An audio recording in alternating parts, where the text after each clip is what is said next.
Halo Sobat Fisika, kembali bersama dengan saya Heski. Kali ini agak lain, kita akan membahas bukan fisika zat padat dulu, tapi kita membahas soal ONMIPA, fisika kuantum tahun 2024. Kenapa saya membuat video ini? Ya sebenarnya saya ingin sejak lama ya untuk membahas soal-soal ONMIPA, karena dasar dari fisika teori juga kita bisa menjelaskan beberapa aspek dan itu tercakup dalam Olimpiade MIPA bidang fisika, misalnya kuantum, mekanika, statistik dan termodinamika. Dan kalau kita bisa memahami dan listrik magnet ya. Dan kalau kita bisa memahami 4 subbab itu, kita setidaknya memahami fundamental bagaimana menjadi seorang fisikawan teoretis. Oke, dan kenapa kok fisika kuantum? Ternyata saya melihat soal ONMIPA 2024, kelihatannya yang paling mudah adalah fisika kuantum. Jadi teman-teman tidak perlu takut mengerjakan fisika kuantum. Bila ada kesulitan bisa bertanya dengan saya. Dan ya kebetulan fisika kuantum ini cukup mudah untuk dikerjakan. Jadi ya kita bisa coba terlebih dahulu. Oke, soalnya adalah tinjau sebuah partikel dalam kotak satu dimensi sepanjang A gitu ya. Jadi langsung kita gambar. Ada kotak satu dimensi sepanjang A. Di luar kotak nilai potensialnya tidak berhingga. Potensialnya tak berhingga di luar kotak. Tapi di dalam kotak sepertinya potensinya bernilai 0 ya. Dan nilai potensial dalam kotak adalah 0 ya, benar. Partikel tersebut memenuhi persamaan Schrödinger ya. Jadi ada ini energi kinetiknya, ini fungsi gelombang, ini potensial, ini energi eigenvalue, dan persamaan Schrödinger itu menghubungkan ya mekanika dan gelombang ya.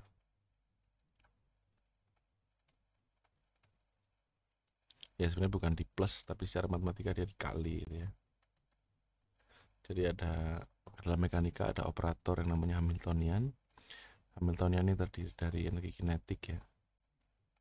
Dalam hal ini satu partikel ya ini ya, ditambah energi potensialnya. Nah ini harus kita operasikan dengan suatu fungsi gelombang, dan ini adalah energinya, dan ini fungsi gelombangnya. Dalam persamaan Schrödinger kita tidak tahu berapa energinya dan bagaimana bentuk fungsi gelombangnya. Yang kita tahu hanya operator kinetik dan potensial gitu ya. Nah operator energi kinetik itu dasarnya adalah, sebenarnya kinetik itu hanyalah P kuadrat per 2M gitu ya.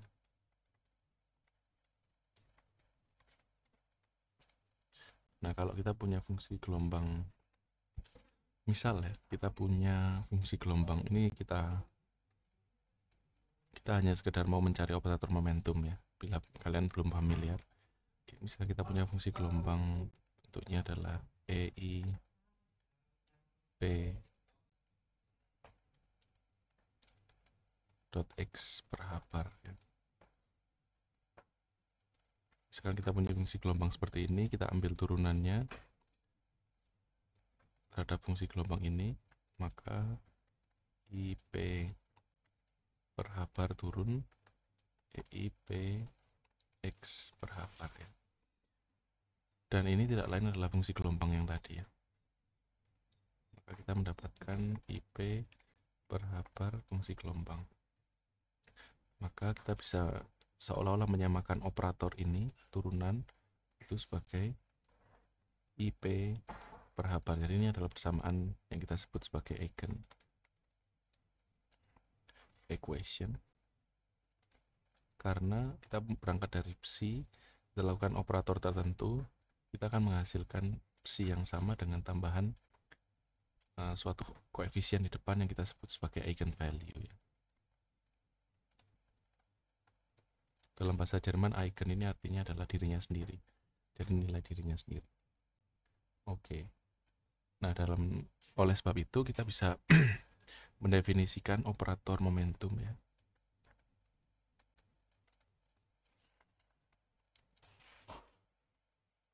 Maka kita mendefinisikan operator momentum adalah sesuatu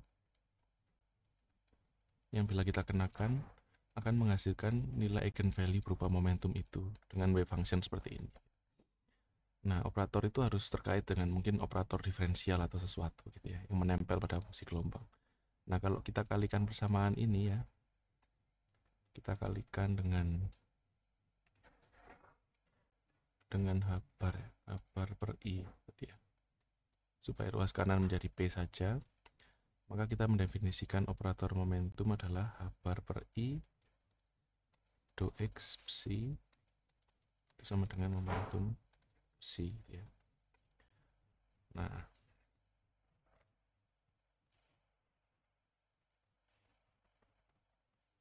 Nah, ini tidak lain adalah minus I, bisa kita kalikan, kita naikkan I-nya ke atas ya, tambah minus gitu ya.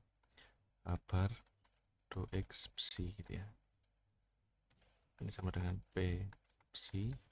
Nah, kita definisikan operator momentum berarti adalah minus I H bar do X gitu ya. Ini adalah operator momentum. Oke. Maka persamaan Schrödinger-nya adalah, sebentar ya, saya pilih kursor, P kuadrat per 2M operator gitu ya, ditambah V psi sama dengan energi psi. Nah, ini. Jadi kita punya operator Hamiltonian kenakan pada fungsi gelombang harus menghasilkan eigenvalue yang berupa energi gitu ya, dengan fungsi gelombang yang lain. Nah, P kuadrat per 2M ini nanti P kuadratnya kita mendapatkan minus I H bar. Sebenarnya kita tidak boleh melakukan langsung kuadrat gitu ya, tapi karena ya kita tidak melihat operator yang lain di dalamnya, kita boleh melakukan ini ditambah V yang bergantung pada X sebenarnya psi psi. Jadi kita mendapatkan minus I kuadrat ya, jadi I kuadrat itu adalah minus 1 ya, jadi minus I kuadrat pun juga sama ya, minus 1. Jadi ini minus H bar kuadrat turunan kedua per 2M psi ditambah V psi sama dengan E psi. Oke. Nah, ini adalah seperti yang ada di soal di atas gitu ya. Jadi kita hanya baru saja mendefinisikan yang di soal. Saya copy lagi ke bawah biar gampang.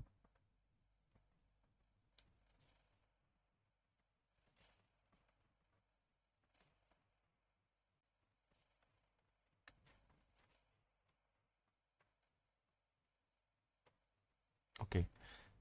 Nah, ini exactly ya yang kita tadi turunkan ya dengan operator momentum tadi. Nah, kita mau tanya berapakah fungsi eigen ternormalisasi. Yang kita akan adalah fungsi gelombangnya. Ini kita sebut sebagai fungsi eigen dan dia harus ternormalisasi ya. Oke. Untuk mengerjakan soal ini kita ingat ada potensial yang ini sebenarnya pembahasan fisika kuantum standar ya, potensial gitu ya, dan potensinya di luar adalah tak hingga, yang artinya adalah partikel itu tidak mungkin keluar ya dari sini. Jadi probabilitas untuk menemukan partikel di sini itu adalah 0 gitu ya, sehingga ada syarat batas ya, syarat batas bahwa besi gitu ya, di boundary kita bisa sebut misalkan ya, yang enak gimana ya, misalkan fungsi gelombang ini adalah X sama dengan 0, kemudian ini X sama dengan A gitu ya. Nah, fungsi gelombang di X sama dengan 0 itu harus bernilai 0. Nah, kemudian di A juga sama ya, si di X sama dengan A itu juga harus sama dengan 0. Nah, karena kita menyelesaikan persamaan diferensial order 2 gitu ya. Solusi persamaan diferensial order 2 yang mudah untuk kita lakukan tebakan adalah bahwa fungsi gelombang itu bisa berupa E pangkat I K X gitu ya. Ini yang paling gampang. Tapi dengan adanya syarat batas ini gitu ya, dan E pangkat I K X itu tidak lain adalah superposisi dari cos ya, cos KX ditambah I sin KX gitu ya. Itu adalah definisi dari E pangkat I K X. Dan dengan adanya syarat batas ini ya, di X sama dengan 0 dia harus 0, maka cosinus itu tidak memenuhi ya. Cosinus tidak memenuhi. Yang memenuhi hanya sin. Gitu. Maka kita bisa langsung pakai fungsi gelombang itu adalah A kali sin. Ini proporsional ya, sorry. Ini proporsional, maka ini adalah A kali sin KX. Oke. Itu adalah gara-gara syarat batas yang pertama ya. Nah, syarat batas yang kedua menyatakan bahwa fungsi gelombang itu juga harus 0 di X sama dengan A gitu ya. Nah, supaya dia 0, maka sin KA itu harus sama dengan 0. Nah, yang membuat dia bernilai 0 adalah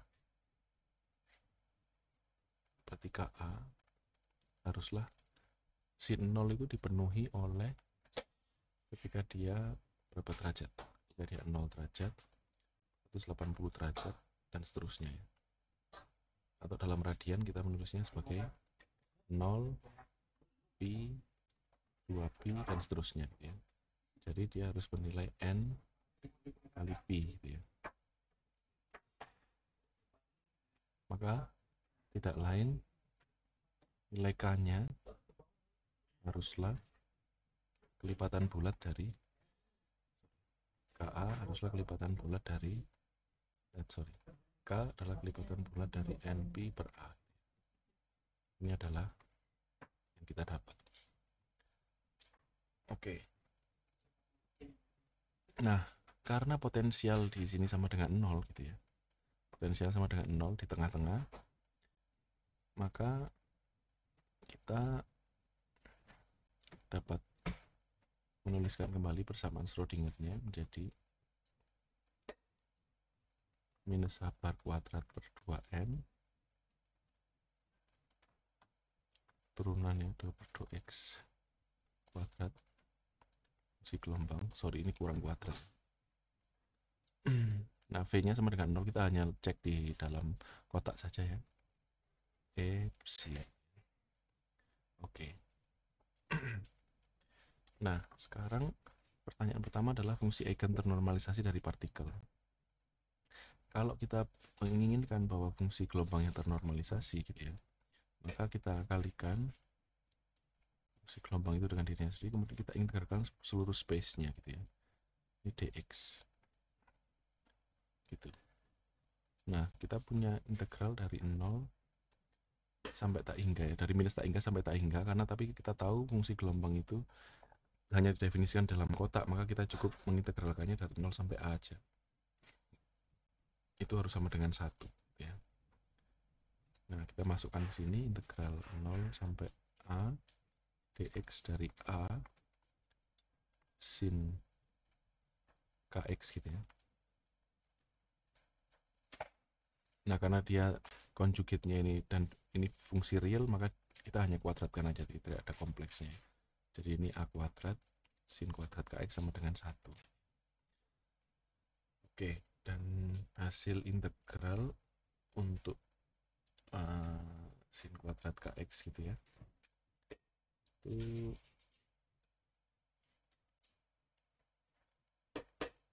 dan kita masukkan sekarang ya kalau k-nya bernilai np per a gitu. Oke, atau sin kuadratnya kita asumsikan dulu ya, kita punya ini ada sin kuadrat x ya, kita pakai cos 2x ya. Ini adalah identitas ya, cos 2x itu didapatkan dari cos kuadrat x minus sin kuadrat x, dengan cos adalah 1 min sin kuadrat X minus sin kuadrat X. Berarti kita mendapatkan 1 minus 2 sin kuadrat X ya. Sin kuadrat X sendiri itu berarti sama dengan cos 2X 1 minus cos 2X ya, dibagi 2. Itu adalah sin kuadrat X ya. Oke. Jadi ketika kita mau mengintegralkan jadi integral dari 0 sampai A, ini A kuadratnya keluar, sin kuadrat NP per A kali X itu adalah A kuadrat integral 0 sampai A sin kuadrat tadi menjadi 1 minus per 2 cos 2X 2X X nya NP X per A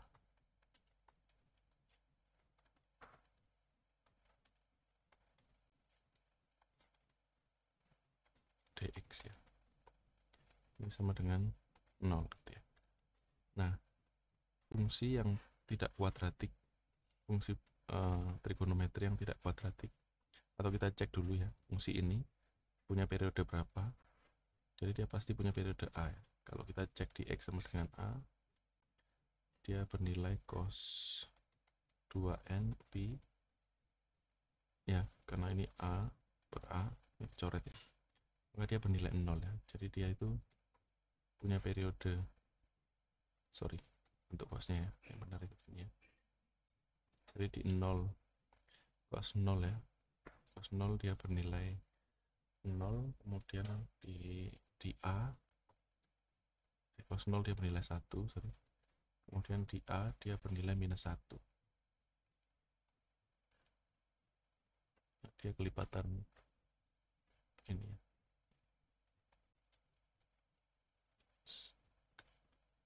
Di A dia bernilai juga 1 ya. Jadi dia satu periode, karena di A dia bernilai 1. Oke. Di A. Jadi pasti dia bernilai kelipatan dari 2pi ya, berarti bernilai 1. Ini saya contohkan aja. Nah, untuk fungsi yang seperti ini kita integralkan. Ya, bagian yang sini itu selalu bernilai 0 karena jumlah ruas area yang diarsir itu plus dan minusnya sama gitu. Jadi fungsi yang bagian sini selalu 0. Maka integral dari ini bernilai setengah X atau setengah A. Oke, sebentar ya. Jadi ada variabel ya, dia bernilai setengah A, benar ya, setengah A integral ini. Oke, maka karena hasil integralnya adalah A kuadrat dikalikan setengah A itu harus sama dengan 1, maka nilai A kuadratnya supaya dia ternormalisasi ketemu sebagai 2 per A, maka A kuadrat A nya harus sama dengan akar 2 per A ya. Maka fungsi gelombang ternormalisasi adalah akar 2 per A sin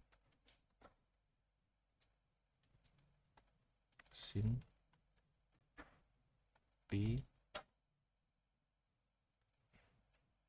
NX per A. Sorry, saya ada kesalahan ya kayaknya.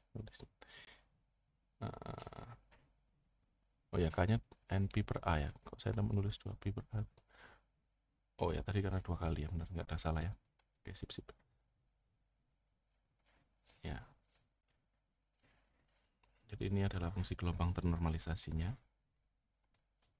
Ini sebenarnya pelajaran standar ya untuk fisika kuantum dasar. Kemudian karena tadi kita menggunakan persamaan Schrödinger yang belum kita pakai ya, yaitu ini.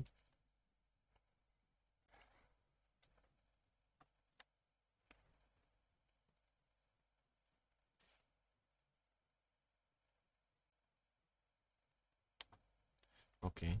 Nah, ini tadi kita masukkan kembali untuk mendapatkan nilai energinya ya. Turunan kedua dari fungsi gelombang ini, atau turunan pertamanya dulu ya, itu adalah turunan pertama dari A sin Kx ya. Itu tidak lain adalah K maka kali turunan sin adalah cos ya, cos Kx. Kemudian turunan dua kalinya ini adalah sin cos AK kuadrat cos sin ya, Kx tapi ada minusnya, maka atau ini tidak lain adalah minus dari K kuadrat psi gitu ya. Oke, jadi operator turunan kedua itu tidak lain adalah minus K kuadrat. Nah, di situ kita bisa menuliskan bahwa A bar kuadrat K kuadrat per 2M itu adalah energinya ya. Sedangkan energi tadi bisa tuliskan sebagai NPA, berarti energinya adalah A bar kuadrat NP per A gitu ya, kuadrat dari syarat batas itu ya, 2M gitu ya. Maka kita melihat bahwa energinya terkuantisasi ya, karena fungsi gelombangnya terkuantisasi. Pn kuadrat per 2M A kuadrat gitu ya. Gitu. Ini adalah energi eigenvalue ya, terkuantisasi. Nah, tadi soalnya ditanyakan adalah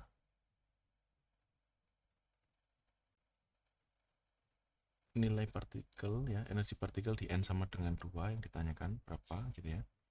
Jika energi pada N sama dengan 1, jadi energi ini adalah jawaban soal, ini tadi jawaban soal A ya, sebentar. Ini jawaban soal A, yang ini jawaban soal B. Sekarang yang C adalah ditanya, kalau kita tahu E pada saat N sama dengan 1 adalah 38 elektron volt, kalau energi pada N sama dengan 2 berapa ya. Nah, ini kita lihat bahwa energi itu berbanding lurus dengan N kuadrat. Maka kalau energi pada N sama dengan 2, kita bandingkan aja ya, dibandingkan dengan energi pada N sama dengan 1. Sorry, kita harus turun dikit ya.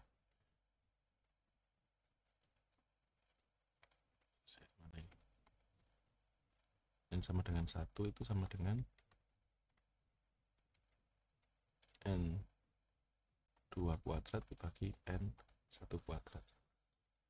2 kuadrat dibagi 1 kuadrat 38 ya, En2. Maka kita mendapatkan bahwa En2 itu adalah 38 dikalikan 4. Nah, ini teman-teman hitung sendiri, gampang. Itu adalah jawaban dari soal on MIPA bagian kuantum soal nomor 1 ya. Sampai ketemu di pertemuan berikutnya untuk membahas soal nomor 2. Terima kasih.